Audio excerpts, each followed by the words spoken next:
ದಾವಣಗೆರೆ ಜ್ವಾಲೆಗೆ ಎರಡು ತಲೆದಂಡ. ಸಿಎಂ ಸಿದ್ದುಗೆ ಡಬಲ್ ಟೆನ್ಷನ್. ಮಂತ್ರಿ ಆಗೋಕೆ ಪೈಪೋಟಿ, ಶಾಸಕರ ದೆಹಲಿ ಟೂರ್. ಶುರುವಾಗುತ್ತಾ ಮೂರನೇ tension. Muslim leaders fight. Zameer ಮಂತ್ರಿಗಿರಿಗೂ ಬೀಳುತ್ತಾ ಏಟು. ಇದೇ ಈ ಹೊತ್ತಿನ ವಿಶೇಷ. ಏಟಿನ ಮೇಲೆ ಏಟು. ನಾನು ರಾಮ್ ಬಡ್ಗೇರ್.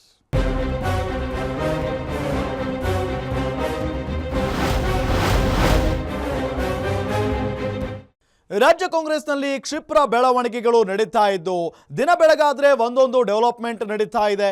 ಒಂದು ಕಡೆ ದಾವಣಗೆರೆ ಬೈ ಎಲೆಕ್ಷನ್ ಸಂಬಂಧ ಮುಸ್ಲಿಂ ಲೀಡರ್ಗಳ ಮಧ್ಯೆ ಪೈಪೋಟಿ ಶುರುವಾಗಿದೆ. ಎರಡು ಬಣಗಳ ಒಬ್ಬರ ಮೇಲೊಬ್ಬರು ಆರೋಪ ಪ್ರತ್ಯಾರೋಪ ಮಾಡ್ತಾ ಇದ್ದು, ಸಚಿವ ಜಮೀರ್ ಮಂತ್ರಿ ಸ್ಥಾನಕ್ಕೆ ಕುತ್ತು ಬರುತ್ತಾ ಅನ್ನೋ ಸಂಶಯ ಮೂಡುತ್ತಿದೆ. ಮತ್ತೊಂದು ಕಡೆ ಸಚಿವ ಸಂಪುಟ ಪುನಾರಚನೆ ಬೆಂಕಿ ಮತ್ತೆ ಹೊತ್ಕೊಂಡಿದ್ದು, ಸಚಿವ ಸ್ಥಾನ ಆಕಾಂಕ್ಷಿಗಳು ದೆಹಲಿ ಟೂರ್ ಮಾಡಿದ್ದಾರೆ. ಈ ಎಲ್ಲ ಬೆಳವಣಿಗೆಗಳು ಸಿಎಂ ಸಿದ್ದರಾಮಯ್ಯನವರಿಗೆ ಟೆನ್ಷನ್ ತಂದೊಡ್ಡಿದೆ.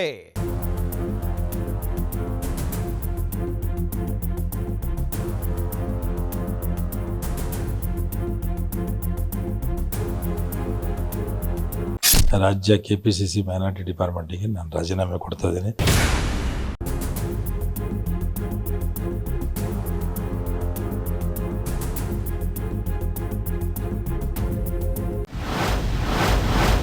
ರಾಜ್ಯ ಕಾಂಗ್ರೆಸ್ನಲ್ಲಿ ನಡೀತಿವೆ ಕ್ಷಿಪ್ರ ಬೆಳವಣಿಗೆ.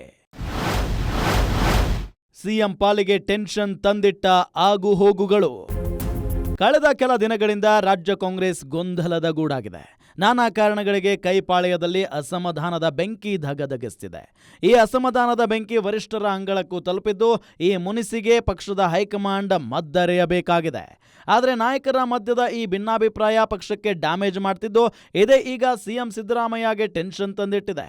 ಈ ನಡುವೆ ಕಾಂಗ್ರೆಸ್ನಲ್ಲಿ ಕೆಲವೇ ದಿನಗಳ ಅಂತರದಲ್ಲಿ ಇಬ್ಬರು ನಾಯಕರ ತಲೆದಂಡವಾಗಿದೆ.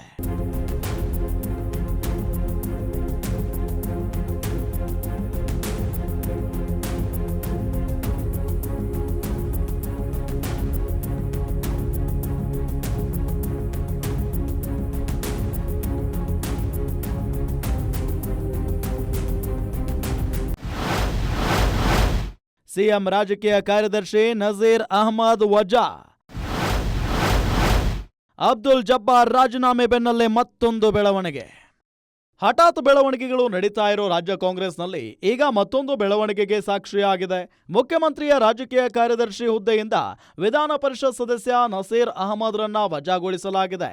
ಆ ಮೂಲಕ ಕೆಲವೇ ದಿನಗಳ ಅಂತರದಲ್ಲಿ ಕಾಂಗ್ರೆಸ್ನಲ್ಲಿ ಎರಡು ಪ್ರಮುಖ ನಾಯಕರ ತಲೆದಂಡವಾಗಿದೆ. ಇದೇ ಏಪ್ರಿಲ್ 11ರಂದು ಕೆಪಿಸಿಸಿ ಅಲ್ಪಸಂಖ್ಯಾತ ಘಟಕದ ಅಧ್ಯಕ್ಷ ಅಬ್ದುಲ್ ಜಬ್ಬಾರ್ ತಮ್ಮ ಹುದ್ದೆಗೆ ರಾಜೀನಾಮೆ ನೀಡಿದ್ರು. ಜಬ್ಬಾರ್ ರಾಜೀನಾಮೆ ಬಳಿಕ ಅವರ ಕೆಲ ಬೆಂಬಲಿಗರು ಕೂಡ ರಾಜೀನಾಮೆ ನೀಡಿದ್ರು. ಆನಂತರ ಕಾಂಗ್ರೆಸ್ ಹೈಕಮಾಂಡ್ ನಸೀರ್ ಅಹಮದರಿಗೂ ಕೂಡ ರಾಜೀನಾಮೆ ನೀಡುವಂತೆ ತಾಕೀತು ಮಾಡಿತ್ತು. ಈಗ ಸಿಎಂ ರಾಜಕೀಯ ಕಾರ್ಯದರ್ಶಿ ಹುದ್ದೆಯಿಂದ ನಸೀರ್ ಅಹಮದ್ರನ್ನ ವಜಾಗೊಳಿಸಲಾಗಿದೆ. ಈ ಎರಡು ಬೆಳವಣಿಗೆಗಳ ಹಿಂದಿರೋ ಕಾರಣ ಅದೊಂದು ಗೊಂದಲ.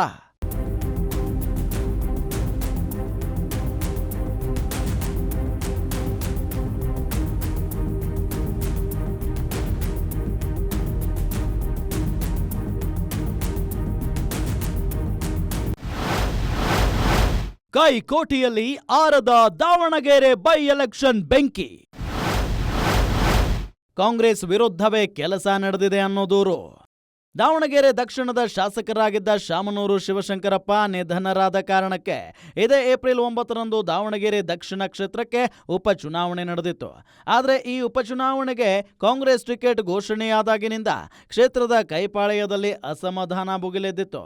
ಕಾರಣ ಶಾಮನೂರು ಶಿವಶಂಕರಪ್ಪ ತಮ್ಮ ನಂತರ ಈ ಕ್ಷೇತ್ರದ ಟಿಕೆಟ್ ಮುಸ್ಲಿಂ ಸಮುದಾಯಕ್ಕೆ ಅನ್ನೋ ಮಾತನ್ನ ಹೇಳಿದ್ರು. ಆ ಮಾತಿನಂತೆ ಈ ಬೈ ಎಲೆಕ್ಷನ್ ಟಿಕೆಟ್ ತಮಗೆ ನೀಡಿ ಅಂತ ಅಲ್ಪಸಂಖ್ಯಾತ ಸಮುದಾಯದ ಮುಖಂಡರು ಪಟ್ಟು ಹಿಡಿದಿದ್ರು. ಆದರೆ ಅಂತಿಮವಾಗಿ ಶಾಮನೂರು ಶಿವಶಂಕರಪ್ಪ ಮೊಮ್ಮಗ ಸಮರ್ಥ ಶಾಮನೂರುಗೆ ಕಾಂಗ್ರೆಸ್ ಟಿಕೆಟ್ ಘೋಷಣೆಯಾಗಿತ್ತು. ನಂತರ ಅಲ್ಪಸಂಖ್ಯಾತ ಮುಖಂಡರಲ್ಲಿ ಅಸಮಾಧಾನ ಸ್ಫೋಟಗೊಂಡಿತ್ತು.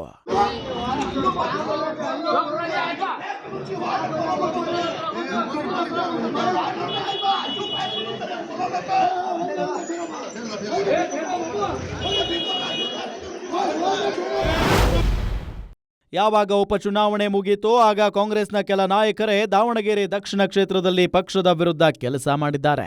ಪಕ್ಷದ ಅಭ್ಯರ್ಥಿ ಸೋಲೋಕೆ ಪಕ್ಷೇತರ ಅಭ್ಯರ್ಥಿಗೆ ಫಂಡಿಂಗ್ ಮಾಡಿದ್ದಾರೆ ಅನ್ನೋ ಆರೋಪ ಕೇಳಿಬಂದಿತ್ತು. ಮುಸ್ಲಿಂ ಅಭ್ಯರ್ಥಿಗೆ ಟಿಕೆಟ್ ನೀಡದಿದ್ದ ಕಾರಣ ಕೆಪಿಸಿಸಿ ಅಲ್ಪಸಂಖ್ಯಾತ ಘಟಕದ ಅಧ್ಯಕ್ಷ ಅಬ್ದುಲ್ ಜಬ್ಬಾರ್ ಹಾಗೂ ವಿಧಾನ ಪರಿಷತ್ ಸದಸ್ಯರು ಆಗಿದ್ದ ನಸೀರ್ ಅಹಮದ್ ಇಬ್ಬರು ಕೂಡ ದಾವಣಗೆರೆ ದಕ್ಷಿಣ ಕ್ಷೇತ್ರದ ಕಾಂಗ್ರೆಸ್ ಅಭ್ಯರ್ಥಿ ಸಮರ್ಥ ಶಾಮನೂರು ಪರ ಪ್ರಚಾರಕ್ಕೆ ತೆರಳಲಿಲ್ಲ. ಈ ಆರೋಪ ಕೇಳಿಬಂದ ಕೆಲವೇ ಸಮಯದಲ್ಲಿ ಕೆಪಿಸಿಸಿ ಘಟಕದ ಅಧ್ಯಕ್ಷ ಅಬ್ದುಲ್ ಜಬ್ಬಾರ್ ತಮ್ಮ ಸ್ಥಾನಕ್ಕೆ ರಾಜೀನಾಮೆ ನೀಡಿದ್ರು. ಈಗ ಮುಖ್ಯಮಂತ್ರಿಗಳ ರಾಜಕೀಯ ಕಾರ್ಯದರ್ಶಿ ನಸೀರ್ ಅಹಮದ್ ತಲೆದಂಡವಾಗಿದೆ. ಈ ನಡುವೆ ಸಿಎಂ ಆಪ್ತರು ಆಗಿರೋ ಸಚಿವ ಜಮೀರ್ ಅಹಮದ್ ಮೇಲೆ ಕೆಲವರು ಆರೋಪ ಮಾಡ್ತಿದ್ದಾರೆ. ಈ ಆರೋಪಕ್ಕೆ ಸಚಿವ ಜಮೀರ್ ಅಹಮದ್ ಸ್ಪಷ್ಟನೆ ನೀಡುವ ಯತ್ನ ಮಾಡಿದ್ದಾರೆ. ಈಗ ನನ್ನ ಕೆಲಸ ನಾನು ನಿಭಾಯಿಸಿದ್ದಾನೆ.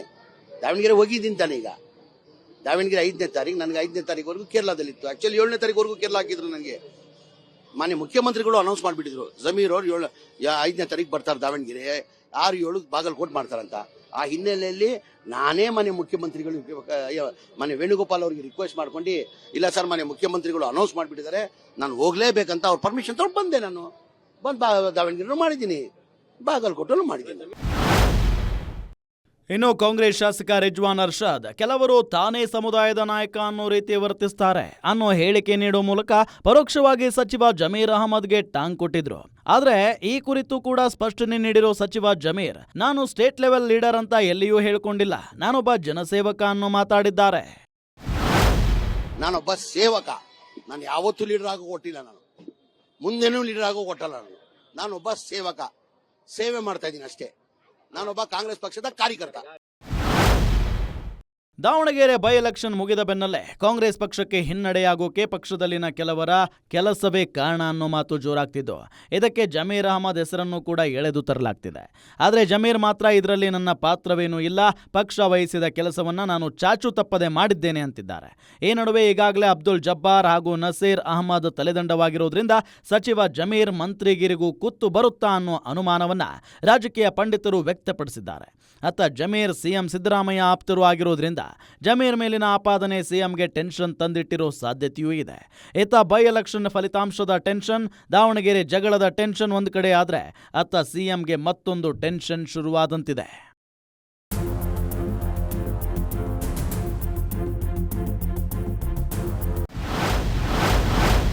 ಎಲ್ಲ ಟೆನ್ಷನ್ ನಡುವೆ ಸಂಪುಟ ಪುನಾರಚನೆ ಕಸರತ್ತು. ಸಚಿವ ಸ್ಥಾನಕ್ಕಾಗಿ ಲಾಭಿ ಆರಂಭಿಸಿದ ಆಕಾಂಕ್ಷಿಗಳು. ರಾಜ್ಯ ಕಾಂಗ್ರೆಸ್ನಲ್ಲಿ ಒಂದ್ ಕಡೆ ಉಪಚುನಾವಣೆ ಫಲಿತಾಂಶದ ಟೆನ್ಷನ್, ಅದರಲ್ಲೂ ಮುಖ್ಯವಾಗಿ ದಾವಣಗೆರೆ ಬೈ ಎಲೆಕ್ಷನ್ ಏನಾಗುತ್ತೋ ಅನ್ನೋ ಟೆನ್ಷನ್. ಕಾರಣ ದಾವಣಗೆರೆ ದಕ್ಷಿಣದಲ್ಲಿ ಕೈ ಅಭ್ಯರ್ಥಿ ವಿರುದ್ಧ ಪಕ್ಷದವರೇ ಕೆಲಸ ಮಾಡಿದ್ದಾರೆ ಅನ್ನೋ ಆರೋಪ ಕೇಳಿಬಂದಿದೆ. ಈ ಸಂಬಂಧ ಮುಸ್ಲಿಂ ಸಮುದಾಯದ ನಾಯಕರಲ್ಲಿ ಭಿನ್ನಾಭಿಪ್ರಾಯ ಸೃಷ್ಟಿಯಾಗಿದೆ. ಇದೆಲ್ಲವನ್ನ ಸರಿ ಮಾಡೋ ಹೊತ್ತಿಗೆ ಮತ್ತೊಂದು ಹಗ್ಗ ಜಗ್ಗಾಟ ಶುರುವಾಗಿದೆ. ಅದೇ ಸಂಪುಟ ಪುನಾರಚನೆಯ ಹೋರಾಟ.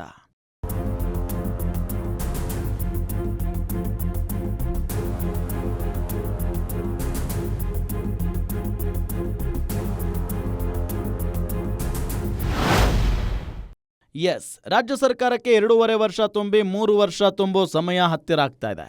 ಹೀಗಾಗಿ ಸಚಿವ ಸಂಪುಟ ಪುನಾರಚನೆ ಆಗಬೇಕು ಅನ್ನೋ ಆಕಾಂಕ್ಷಿಗಳ ಒತ್ತಡ ಹೆಚ್ಚಾಗ್ತಿದೆ. ಸ್ವತಃ ಸಿಎಂ ಸಿದ್ದರಾಮಯ್ಯ ಈ ಹಿಂದೆ ಸಚಿವ ಸಂಪುಟ ಪುನಾರಚನೆ ಆಗಬೇಕು ಅನ್ನೋ ಇಂಗಿತ ವ್ಯಕ್ತಪಡಿಸಿದ್ರು. ಆದರೆ ಬಜೆಟ್, ಪಂಚರಾಜ್ಯ ಚುನಾವಣೆಗಳ ಕಾರಣಕ್ಕೆ ಹೈಕಮಾಂಡ್ ಸಂಪುಟ ಪುನಾರಚನೆಗೆ ಅನುಮತಿ ನೀಡಿರಲಿಲ್ಲ. ಆದರೆ ಈಗ ಸರ್ಕಾರಕ್ಕೆ 3 ವರ್ಷ ತುಂಬ್ತಾ ಇರೋ ಹಿನ್ನೆಲೆ ಆದಷ್ಟು ಬೇಗ ಸಂಪುಟ ಪುನಾರಚನೆ ಮಾಡುವಂತೆ ಸಚಿವಾಕಾಂಕ್ಷಿಗಳು ಪಟ್ಟು ಹಿಡಿದಿದ್ದಾರೆ.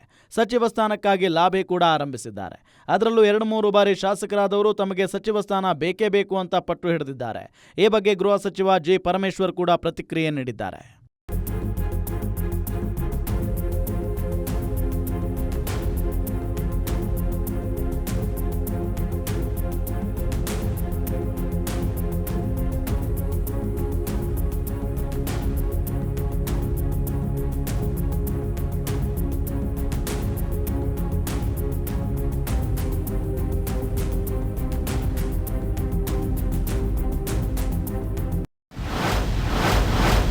ಎರಡು 3 ಬಾರಿ ಶಾಸಕರಾದವರು ಸಚಿವರಾಗಲು ಅರ್ಹರು. ಅಂತವರ ಬೇಡಿಕೆ ತಪ್ಪಲ್ಲ ಎಂದ ಜಿ ಪರಮೇಶ್ವರ್. ಶಾಸಕರು, ಅದರಲ್ಲೂ ಹಲವು ಬಾರಿ ಶಾಸಕರಾಗಿ ಆಯ್ಕೆಯಾದವರು ಸಚಿವ ಸ್ಥಾನಕ್ಕಾಗಿ ಲಾಬಿ ನಡೆಸುತ್ತಿದ್ದಾರೆ. ಈ ವಿಷಯದ ಬಗ್ಗೆ ಮಾತಾಡಿರೋ ಗೃಹ ಸಚಿವ ಜಿ ಪರಮೇಶ್ವರ್, 2-3 ಬಾರಿ ಶಾಸಕರಾಗಿ ಆಯ್ಕೆಯಾದವರು ಸಚಿವ ಸ್ಥಾನ ನಿಭಾಯಿಸೋಕೆ ಅರ್ಹರಿರ್ತಾರೆ. ಹೀಗಾಗಿ ಅಂತವರು ಸಚಿವ ಸ್ಥಾನ ಕೇಳೋದ್ರಲ್ಲಿ ಯಾವುದೇ ತಪ್ಪಿಲ್ಲ ಎಂದಿದ್ದಾರೆ. ಆ ಮೂಲಕ ಪರೋಕ್ಷವಾಗಿ ಆಕಾಂಕ್ಷಿಗಳ ಪರ ಬ್ಯಾಟ್ ಬೀಸಿದ್ದಾರೆ. ಶಾಸಕರು 2 ಬಾರಿ 3 ಬಾರಿ ಶಾಸಕರಾಗಿದ್ದಾರೆ. ಅವರು ಸಮರ್ಥರಿದ್ದಾರೆ. ಯಾವುದೇ ಸಚಿವ ಸ್ಥಾನವನ್ನು ಕೊಟ್ಟರೆ ನಿಭಾಯಿಸ್ತಕ್ಕಂಥ ಅನುಭವ 3 ಬಾರಿ ಆದಂಥ ಶಾಸಕರಿಗೆ ಅಥವಾ 2 ಬಾರಿ ಆದಂಥ ಶಾಸಕರಿಗೆ ಆಗಿರುತ್ತೆ. ಅದರಿಂದ ಅವ್ರು ಕೇಳೋದ್ರಲ್ಲಿ ಯಾವುದೇ ತಪ್ಪಿಲ್ಲ. ಸಚಿವ ಸ್ಥಾನಕ್ಕಾಗಿ ಲಾಬಿ ನಡೀತಿರೋ ಬಗ್ಗೆ ಮಾತನಾಡಿದ ಸಚಿವ ಜಮೀರ್ ಅಹಮದ್, ಸಚಿವ ಸ್ಥಾನಕ್ಕಾಗಿ ಎಲ್ಲರೂ ಆಸೆ ಇಟ್ಕೊಂಡಿರ್ತಾರೆ, ಅದಕ್ಕಾಗಿ ಪ್ರಯತ್ನ ಮಾಡೋದ್ರಲ್ಲಿ ಏನೂ ತಪ್ಪಿಲ್ಲ ಅಂದಿದ್ದಾರೆ. ಆ ಮೂಲಕ ಆಕಾಂಕ್ಷಿಗಳ ಪರವಾಗಿ ಬ್ಯಾಟ್ ಬೀಸಿದ್ದಾರೆ. ಎಲ್ಲರಿಗೂ ಸಹಜ ರೀ, ಮಂತ್ರಿ ಆಗಕ್ಕೆ ಯಾರು ಆಸೆ ಇಟ್ಕೊಂಡಿರಲ್ಲ. ಎಲ್ಲರಿಗೂ ಮಂತ್ರಿ ಆಗೋದು ಅದು ಸಹಜ. ಎಲ್ಲರೂ ಪ್ರಯತ್ನ ಮಾಡ್ತಾರೆ, ಮಾಡಬಾರ್ದು, ಮಾಡೋದು ತಪ್ಪು ಅಂತ ನಾವು ಹೇಳಲ್ಲ. ಮಾಡೋದು ತಪ್ಪು. ಈಗ ನಾನು ಮಂತ್ರಿ ಆಗ್ಬೇಕು, ನನಗೆ ಆಸೆ ಇಲ್ವಾ? ಮಂತ್ರಿ ಆಗಿದ್ದೀನಿ. ಈಗ ಮಂತ್ರಿ ಆಗ್ಬೇಕಂತ ನನ್ಗೆ ಆಸೆ ಇಲ್ಲ. ಎಲ್ಲರಿಗೂ ಆಸೆ ಇರ್ತದೆ, ಆಗ್ಲಿ, ಸಂತೋಷ ಅವ್ರಿಗೆ.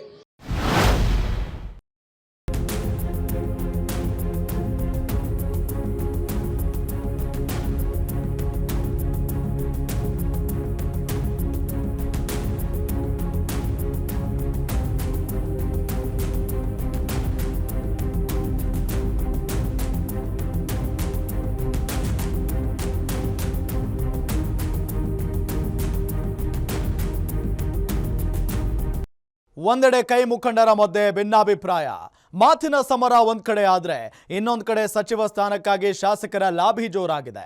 ಹಾಗಾದ್ರೆ ಬೈ ಎಲೆಕ್ಷನ್ ಫಲಿತಾಂಶದ ನಂತರ ಕೈಪಾಳಯದಲ್ಲಿನ ಬೆಂಕಿ ಇನ್ನಷ್ಟು ಜೋರಾಗುತ್ತಾ? ರಾಜ್ಯ ಕಾಂಗ್ರೆಸ್ನಲ್ಲಿ ಒಂದರ ಹಿಂದೊಂದರಂತೆ ಬೆಳವಣಿಗೆಗಳು ನಡೀತಾ ಇವೆ. ದಾವಣಗೆರೆ ಬೈ ಎಲೆಕ್ಷನ್ ಬೆಂಕಿ ಆರೋ ಮುನ್ನವೇ ಇದೀಗ ಸಂಪುಟ ಪುನಾರಚನೆ ಕಸರತ್ತು ಶುರುವಾಗಿದೆ. ಸಚಿವ ಸ್ಥಾನದ ಆಕಾಂಕ್ಷಿಗಳು ತಮಗೆ ಮಿನಿಸ್ಟರ್ ಪೋಸ್ಟ್ ಬೇಕೇ ಬೇಕು ಅಂತ ಪಟ್ಟು ಹಿಡಿದಿದ್ದಾರೆ. ಅಷ್ಟಕ್ಕೂ ಸಚಿವಾಕಾಂಕ್ಷಿಗಳಿಗೆ ಡಿಸಿಎಂ ಡಿಕೆಶಿ ನೀಡಿರೋ ಎಚ್ಚರಿಕೆ ಏನು? ಕೈಪಾಳಯದಲ್ಲಿನ ದಾವಣಗೆರೆ ಬೈ ಎಲೆಕ್ಷನ್ ಬೆಂಕಿ ಅಷ್ಟು ಸುಲಭಕ್ಕೆ ಆರಲ್ವಾ ಅನ್ನೋ ಕುರಿತ ಕಂಪ್ಲೀಟ್ ಡೀಟೇಲ್ಸ್ ಇಲ್ಲಿದೆ ನೋಡಿ.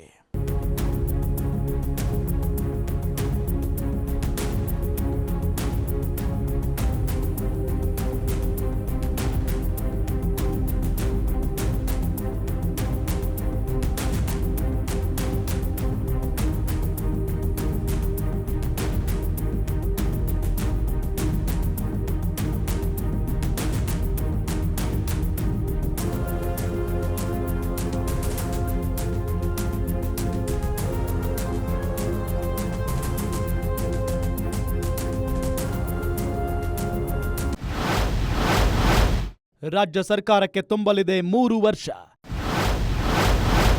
ಹೆಚ್ಚಾಯ್ತು ಸಚಿವಾಕಾಂಕ್ಷಿಗಳ ಒತ್ತಡ.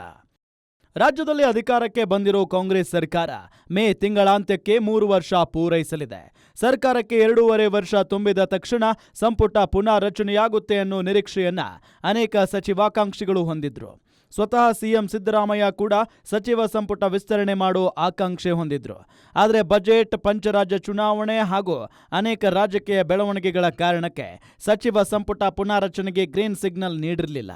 ಸಂಪುಟ ವಿಸ್ತರಣೆ ಆಗಾಗುತ್ತೆ, ಈಗಾಗುತ್ತೆ ಅಂತ ಆಕಾಂಕ್ಷಿಗಳು ಕಾದಿದ್ದೇ ಬಂತು. ಆದರೆ ಯಾವಾಗ ಸರ್ಕಾರಕ್ಕೆ 3 ವರ್ಷ ಪೂರ್ತಿ ಆಯ್ತಾ ಬಂದರೂ ಸಂಪುಟ ವಿಸ್ತರಣೆಯ ಸುಳಿವು ಸಿಕ್ಕಿರಲಿಲ್ಲ. ಈಗ ಸಚಿವ ಸಂಪುಟ ಪುನಾರಚನೆಯ ಸುಳಿವು ಸಿಗ್ತಾ ಇದ್ದಂತೆ ಆಕಾಂಕ್ಷಿಗಳು ಅಲರ್ಟ್ ಆಗಿದ್ದಾರೆ.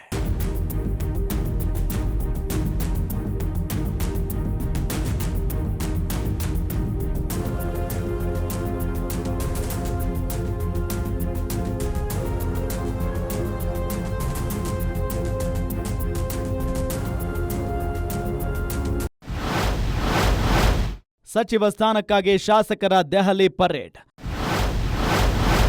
ಹೈಕಮಾಂಡ್ ಕದ ತಟ್ಟಿದ ಸಚಿವಾಕಾಂಕ್ಷಿಗಳು. ಸರ್ಕಾರಕ್ಕೆ 3 ವರ್ಷ ತುಂಬ್ತಾ ಇರೋ ಹಿನ್ನೆಲೆ ಸಚಿವಾಕಾಂಕ್ಷಿಗಳು ಅಲರ್ಟ್ ಆಗಿದ್ದಾರೆ. ಸಂಪುಟ ಪುನಾರಚನೆಯ ಬೇಡಿಕೆ ಹಿಡಿದು ಅನೇಕ ಶಾಸಕರು ದೆಹಲಿ ಪರೇಡ್ ನಡೆಸಿದ್ದಾರೆ. ಒಂದೊಂದು ತಂಡವಾಗಿ ಶಾಸಕರು ದೆಹಲಿಗೆ ಹೋಗ್ತಿದ್ದು ಸದ್ಯ 25ರಿಂದ 30 ಜನ ಶಾಸಕರು ದೆಹಲಿಯಲ್ಲೇ ಬೀಡು ಬಿಟ್ಟಿದ್ದಾರೆ ಅನ್ನೋ ಮಾಹಿತಿ ಸಿಗ್ತಿದೆ.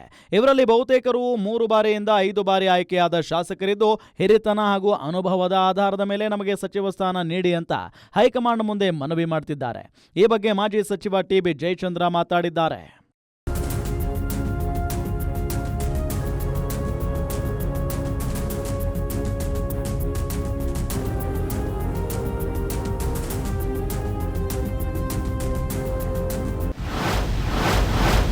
ಅನುಭವಿ ಹಾಗೂ ಹಿರಿಯರಿಗೆ ಅವಕಾಶ ಸಿಗಬೇಕು.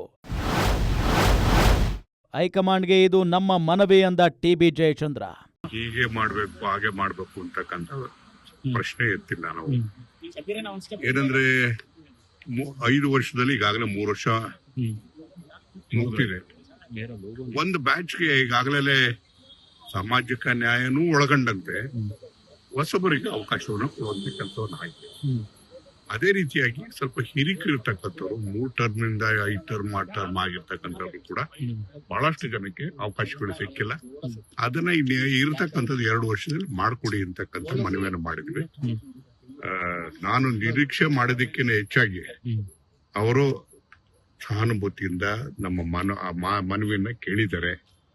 ಅವರ ಹೃದಯಕ್ಕೆ ತಾಕುವಂತ ರೀತಿಯಲ್ಲಿ ವಿಚಾರ ಮಂದಟ್ಟಾಗಿದೆ. ಬಹುಶಃ ಎಲ್ಲೋ ಒಂದು ಕಡೆಗೆ ಆ ಪ್ರಕ್ರಿಯೆಯನ್ನು ನೋಡಿದಾಗ ಅದನ್ನ ಅವರು ಅರ್ಥ ಮಾಡ್ಕೊಂಡಿದ್ದಾರೆ. ಸಚಿವ ಸಂಪುಟ ಪುನಾರಚನೆ ಬಗ್ಗೆ ಮಾತಾಡಿರೋ ಮಾಜಿ ಸಚಿವ ಟಿ.ಬಿ. ಜಯಚಂದ್ರ, ಸಾಮಾಜಿಕ ನ್ಯಾಯದ ಪ್ರಕಾರ ಸಚಿವ ಸ್ಥಾನ ಹಂಚಿಕೆಯಾಗಬೇಕು. ಈಗಾಗಲೇ ಸರ್ಕಾರಕ್ಕೆ 3 ವರ್ಷ ಕಳೆದು ಹೋಗಿದೆ. 3 ಬಾರಿ 5 ಬಾರಿ ಗೆದ್ದ ಅನೇಕರಿಗೆ ಇನ್ನೂ ಕೂಡ ಅವಕಾಶ ಸಿಕ್ಕಿಲ್ಲ. ಹೀಗಾಗಿ ಅನುಭವ ಹಾಗೂ ಹಿರಿತನದ ಆಧಾರದಲ್ಲಿ ಉಳಿದಿರೋ ಸಮಯದಲ್ಲಿ ನಮಗೆ ಅವಕಾಶ ನೀಡಿ ಅಂದ್ರು. ಇನ್ನು ದೆಹಲಿಯಲ್ಲಿನ ಶಾಸಕರ ಗುಂಪಿನ ಭಾಗವಾಗಿರೋ ಅಶೋಕ್ ಪಟ್ಟಣ್ ಕೂಡ ಈ ಬಗ್ಗೆ ಮಾತಾಡಿದ್ದಾರೆ.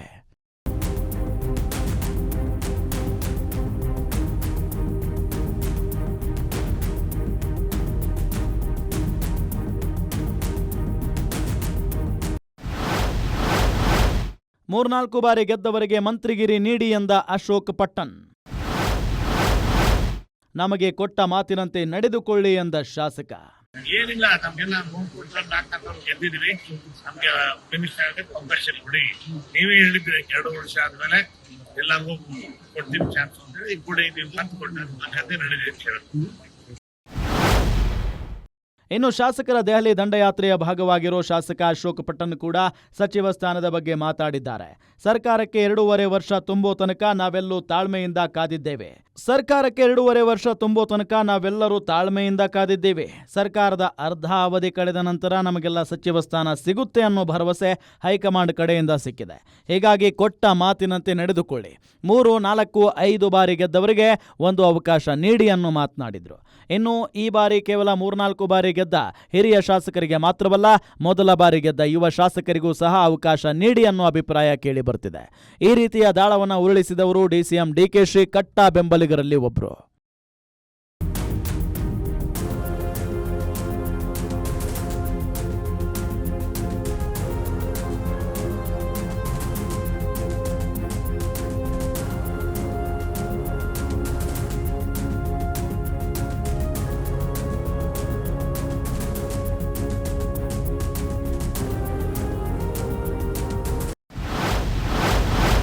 ಮೊದಲ ಬಾರಿ ಗೆದ್ದವರಿಗೂ ಸಹ ಸಚಿವ ಸ್ಥಾನ ನೀಡಿ, ಯುವಕರಿಗೆ ಅವಕಾಶ ಕೊಟ್ಟರೆ ಪಕ್ಷ ಬೆಳೆಯುತ್ತೆ ಎಂದ ಬಸವರಾಜ್. ಪ್ರಥಮ ಬಾರಿ ಆಯ್ಕೆ ಆದವ್ರಿಗೂ ಅವಕಾಶ ಕೊಡಿ. ಯಾಕೆಂದ್ರೆ ಈ ಹಿಂದೆಲ್ಲ ಪ್ರಥಮ ಬಾರಿ ಆಯ್ಕೆ ಮುಖ್ಯಮಂತ್ರಿನಾಗಿರೋ ನಿದರ್ಶನಗಳಿದಾವೆ. ಅನುಭವ ಅದಾಗಿ ಅಧಿಕಾರಿಸಿಕೊಂಡು ಬರ್ತದೆ. ಹಂಗಾಗಿ ಪ್ರಥಮ ಬಾರಿ ಆಯ್ಕೆ ಆಗಿರೋರ್ಗೂ ಅವಕಾಶ ಕೊಡಿ. ಯಾಕೆಂದ್ರೆ ಹಳೆ ಬೇರು ಹೊಸ ಚಿಗುರು ಅನ್ನೋದು ನಮ್ಗೆಲ್ಲ ಗೊತ್ತಿಲ್ಲ ನುಡಿ. ಅದರಂತೆ ಕೊಟ್ರೆ ಅವ್ರ ಜೊತೆ ನಾವು ಸೇರಿ ಕೆಲಸ ಮಾಡ್ತೀವಿ. 3-4 ಬಾರಿ ಗೆದ್ದ ಹಿರಿಯ ಶಾಸಕರಿಗೆ ಮಂತ್ರಿಗಿರಿ ನೀಡಿ ಅಂತ ಕೇಳುವುದು ಸಹಜ. ಆದರೆ ರಾಜ್ಯ ಕಾಂಗ್ರೆಸ್ನಲ್ಲಿ ಈ ಬಾರಿ ಮೊದಲ ಬಾರಿ ಗೆದ್ದವರಿಗೂ ಕೂಡ ಸಚಿವ ಸ್ಥಾನ ನೀಡಿ ಅನ್ನೋ ಬೇಡಿಕೆ ಕೇಳಿಬಂದಿದೆ. ಈ ಹಿಂದೆ ಕೂಡ ಅನೇಕ ಯುವ ಶಾಸಕರು ಈ ಬೇಡಿಕೆಯನ್ನ ಇಟ್ಟಿದ್ರು. ಈಗ ಚನ್ನಗಿರಿ ಶಾಸಕ ಡಿಸಿಎಂ ಡಿಕೆಶಿ ಕಟ್ಟಾ ಬೆಂಬಲಿಗ ಬಸವರಾಜ್ ಶಿವಗಂಗಾ ಮತ್ತೊಮ್ಮೆ ಅಂತಹುದೇ ಬೇಡಿಕೆ ಇಟ್ಟಿದ್ದಾರೆ. ಹಿಂದೆ ಮೊದಲ ಬಾರಿ ಗೆದ್ದವರು ಮುಖ್ಯಮಂತ್ರಿಗಳಾಗಿರೋ ಉದಾಹರಣೆ ಇದೆ. ಹಿರಿಯರ ಜೊತೆ ಮೊದಲ ಬಾರಿ ಗೆದ್ದ ನಮಗೂ ಅವಕಾಶ ಕೊಟ್ಟರೆ ನಾವು ಸಹ ಅವರ ಜೊತೆ ಸೇರ್ಕೊಂಡು ಕೆಲಸ ಮಾಡ್ತೀವಿ ಎಂದಿದ್ದಾರೆ ಚನ್ನಗಿರಿ ಶಾಸಕ ಬಸವರಾಜ ಶಿವಗಂಗಾ. ಆ ಮೂಲಕ ಸಚಿವ ಸ್ಥಾನ ಕೇವಲ ಹಿರಿಯ ಶಾಸಕರಿಗೆ ಮಾತ್ರ ಸೀಮಿತವಾಗಬಾರದು ಅನ್ನೋ ಸಂದೇಶ ರವಾನಿಸಿದ್ದಾರೆ. ಇನ್ನು ಮಾಧ್ಯಮಗಳಿಗೆ ಕೆಲ ಶಾಸಕರು ಬಹಿರಂಗ ಹೇಳಿಕೆ ನೀಡುತ್ತಿರುವುದರ ಬಗ್ಗೆ ಎಚ್ಚರಿಕೆ ಸಂದೇಶ ರವಾನಿಸಿದ್ದಾರೆ ಉಪಮುಖ್ಯಮಂತ್ರಿ ಡಿಕೆ ಶಿವಕುಮಾರ್.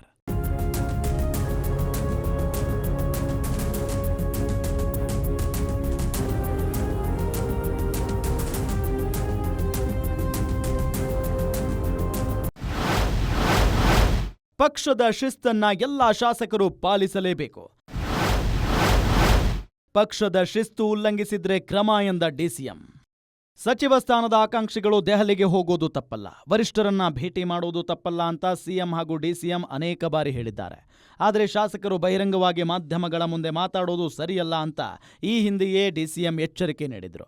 ಆದರೆ ಪಕ್ಷದ ಸೂಚನೆಯ ಬಳಿಕವೂ ಕೆಲವರು ಬಹಿರಂಗ ಹೇಳಿಕೆ ನೀಡೋದನ್ನ ಮುಂದುವರಿಸಿರೋದ್ರಿಂದ ಅಂತಹ ಶಾಸಕರಿಗೆ ಡಿಸಿಎಂ ಡಿಕೆಶಿ ವಾರ್ನಿಂಗ್ ಒಂದನ್ನ ನೀಡಿದ್ದಾರೆ. ಎಲ್ಲ ಹೋಗಿದ್ದಾರೆ, ಸಿಎಂ ಏನೋ ಹೇಳಿದ್ದಾರೆ, but all of them should maintain discipline. Party ಶಿಸ್ತನ್ನ ಎಲ್ಲರೂ ಕೂಡ ಮೇಂಟೈನ್ ಮಾಡಬೇಕು, ಪಾರ್ಟಿಗೆ ಗೌರವ ಕೊಡಬೇಕು. ಬರೀ ಮೀಡಿಯಾ ಮುಂದೆ ಕೂತ್ಕೊಂಡು ಪಾರ್ಟಿ ಹೆಸರನ್ನ ಹಾಳು ಮಾಡಬಾರ್ದು. ಮುಂದಕ್ಕೆ ಎಲ್ಲರ ಭವಿಷ್ಯನೂ ಕೂಡ ಪಕ್ಷದಲ್ಲಿದೆ.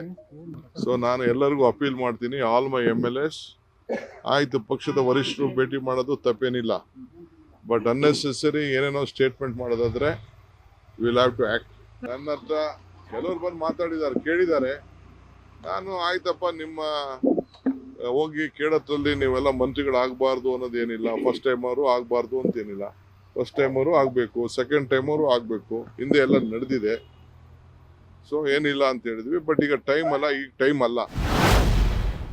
ಮಾಧ್ಯಮಗಳಲ್ಲಿ ಬಹಿರಂಗ ಹೇಳಿಕೆ ನೀಡ್ತಿರೋ ಶಾಸಕರಿಗೆ ಎಚ್ಚರಿಕೆ ನೀಡಿರೋ ಡಿಸಿಎಂ ಡಿಕೆ ಶಿವಕುಮಾರ್, ಶಾಸಕರು ಸಚಿವ ಸ್ಥಾನ ಕೇಳೋದ್ರಲ್ಲಿ ತಪ್ಪಿಲ್ಲ, ಆದರೆ ಮಾಧ್ಯಮಗಳ ಮುಂದೆ ಬಹಿರಂಗ ಹೇಳಿಕೆ ನೀಡೋದನ್ನು ನಿಲ್ಲಿಸದಿದ್ರೆ ಅಂಥವರ ಮೇಲೆ ಕ್ರಮ ಕೈಗೊಳ್ಳಬೇಕಾಗುತ್ತೆ ಅನ್ನೋ ವಾರ್ನಿಂಗ್ ನೀಡಿದ್ದಾರೆ. ಆ ಮೂಲಕ ಪಕ್ಷದಲ್ಲಿ ಅಶಿಸ್ತನ್ನ ಸಹಿಸಲ್ಲ ಅನ್ನೋ ಸಂದೇಶ ರವಾನಿಸಿದ್ದಾರೆ.